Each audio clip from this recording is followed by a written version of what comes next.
Hamas और Israeli फौजों के दरमियान घुमसान की जंग जारी है, लेकिन इसराइल पर हमास के हालिया हमलों ने इसराइली सिक्योरिटी और दिफाई निज़ाम की अहम कमज़ोरियों को बेनकाब कर दिया है।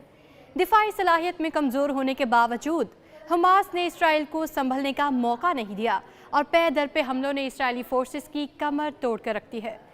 अब हम आपको ये बताएंगे कि हमास और इसराइल की दिफाई सलाहियत का एक तकाबली जायज़ा पेश करेंगे और आपको बताएंगे कि हुज्म और असले के लिहाज से एक बड़ी फौज होने के बावजूद इसराइल हमास का मुकाबला क्यों नहीं कर पा रही और हमास की ऐसी क्या ताकत है कि इसने सवाल में खुद से कई गुना बड़ी फौज को घुटने टेकने पर मजबूर कर दिया है। सबसे पहले बात करते हैं इसराइल की फौजी ताकत के बारे में, जिसके बाद आपको हमास की फौजी और दिफाई सलाहियत के बारे में बताएंगे।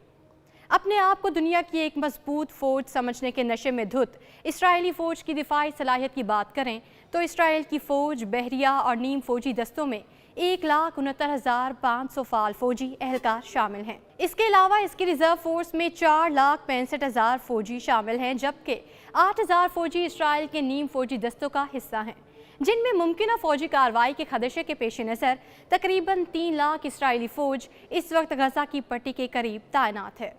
इसराइल के पास मशरिक़ वस्ता की सबसे ताकतवर फौज है, जिसमें निगरानी के जदीद आलात, फ़ज़ाई ऑपरेशन के लिए हथियार और जदीद असलहा मौजूद है। इसराइल की ज़मीनी सलाहियत की बात करें तो इसके पास 2200 टैंक और 530 तोपें हैं। इसराइल की फ़ज़ाई ऑपरेशन की सलाहियत पर नजरें डालें तो इसके पास 339 जंगी सलाहियत वाले तैयारे मौजूद हैं, जिनमें ग्राउंड अटैक के लिए 309 लड़ाका तैयारे शामिल हैं। इन लड़ाका तैयारों में 336 F-16, 38 F-15, 30 F-35 लड़ाका तैयारे मौजूद हैं, जबकि इसके पास 142 हेलीकॉप्टर हैं, जिनमें 43 FG अटैक हेलीकॉप्टर शामिल हैं।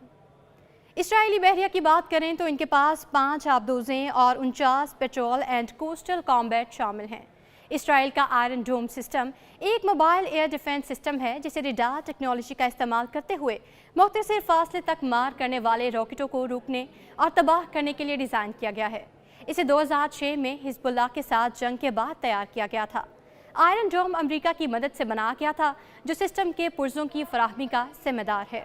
कहा जाता है कि इसराइल के पास जौहरी सलाहियत भी मौजूद है और इसराइल के पास चेरेको मिसाइल और जौहरी वॉर हेड्स ले जाने की सलाहियत रखने वाले तैयारे भी हैं। एक अंदाजे के मुताबिक इसराइल ने 2022 में अपनी फौज पर $23.4 बिलियन खर्च किए। अब हम आपको बताएंगे हमास की जंगी और दिफाई सलाहियत के बारे में, जिसने इसराइल को घुटने टेकने पर मजबूर किया। हमास और इसराइली फोर्सेस साइज और ताकत में दो बिल्कुल मुख्तलिफ फौजी ताकतें हैं।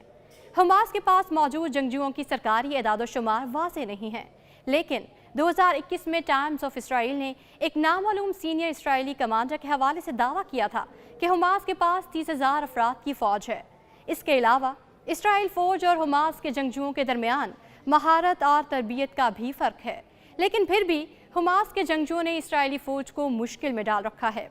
जहां इसराइल के पास बेपनाह दिफाई बजट है, वहां हमास के पास जंग के लिए बहुत महदूद बजट है।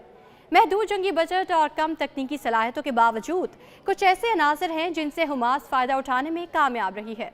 मिसाल के तौर पर जो रॉकेट इसराइल इस्तेमाल करता है वो बहुत महंगे हैं और रॉकेट हमास की जानिब से दागे गए वो सस्ते हैं, लेकिन फिर भी हमास ने इसराइल की ईंट से ईंट बजा दी है।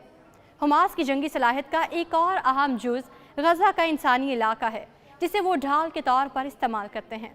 हकीकत यह है कि हमास इसराइली फ़ौज को शहरी माहौल में लड़ने पर मजबूर कर सकती है, एक ऐसे इलाके में जहां उसका ज़ेरे ज़मीन बुनियादी ढांचा नुमाया है और उससे काफ़ी अच्छी तरह से खोदा हुआ है। ये वाज़ेह तौर पर मखसूस सलाहियतों के लिहाज से एक बहुत बड़ा तवाज़ुन है, लेकिन जोग्राफिया और कीमत दोनों के कुछ फ़वाइद हैं जिनसे हमास फ़ायदा उठाने की कोशिश कर रही है। हमास के पास ना तो कोई टैंक है और ना कोई फ़ज़ाई ताकत, लेकिन इसके बावजूद हमास के जंगजुओं ने अपनी जंगी हिकमत अमली से इसराइली फ़ौज को घुटने टेकने पर मजबूर कर दिया है।